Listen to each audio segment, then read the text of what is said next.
গোপালগঞ্জের ট্রেন সম্পর্কে অনেক অজানা তথ্য জানতে পারবেন এই ভিডিও থেকে।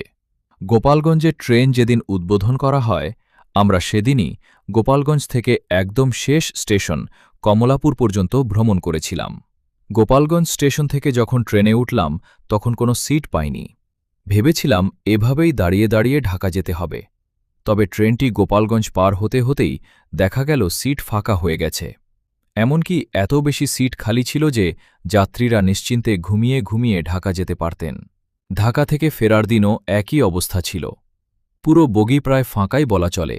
ট্রেনের যে সময় নির্ধারণ করা ছিল তার চেয়ে অনেক দেরিতে সেটি গোপালগঞ্জে এসে পৌঁছায়।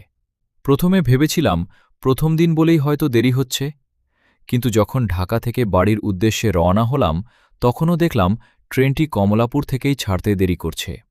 তখন বুঝলাম হয়তো প্রতিদিনই এমন লেট করবে। এরপর ভাঙা জংশনে এসে প্রায় ৪০ মিনিটেরও বেশি সময় দাঁড়িয়েছিল, কারণ কাশিয়ানীর দিক থেকে আরেকটি ট্রেন আসছিল।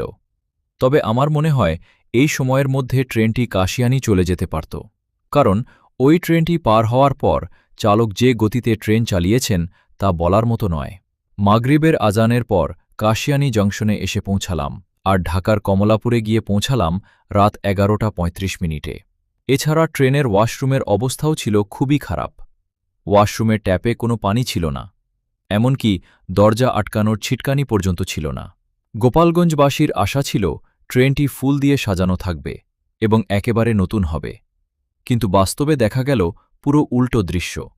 ট্রেনটি নাকি জয়দেবপুর লাইনে প্রায় ১.৫ বছর চলেছে, অনেক জায়গায় ভাঙা, আর ওয়াশরুমের ছাদ থেকে পানি পড়ে ভেতরে পড়ছিল। যা হোক, আলহামদুলিল্লাহ।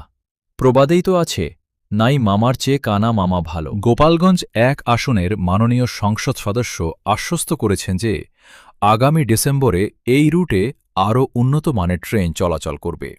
তবে আমাদের গোপালগঞ্জবাসীর আকুল দাবি, কাশিয়ানী জংশনের পর চাপতা বাহিরবাগ, দিঘলিয়া এবং গোবরা স্টেশনগুলোতে কলেজ স্টেশন সহ যেন এই ট্রেনগুলোর বিরতি স্টপেজ নিশ্চিত করা হয়।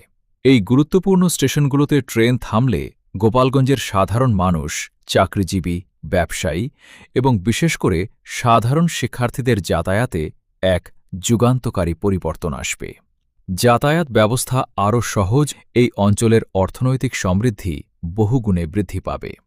আমাদের প্রিয় সংসদ সদস্য মহোদয়, যদি আমাদের এই যুক্তিসঙ্গত দাবিটি বাস্তবায়নে উদ্যোগ নেন, তবে সমগ্র গোপালগঞ্জবাসী তার প্রতি আজীবন কৃতজ্ঞ থাকবে।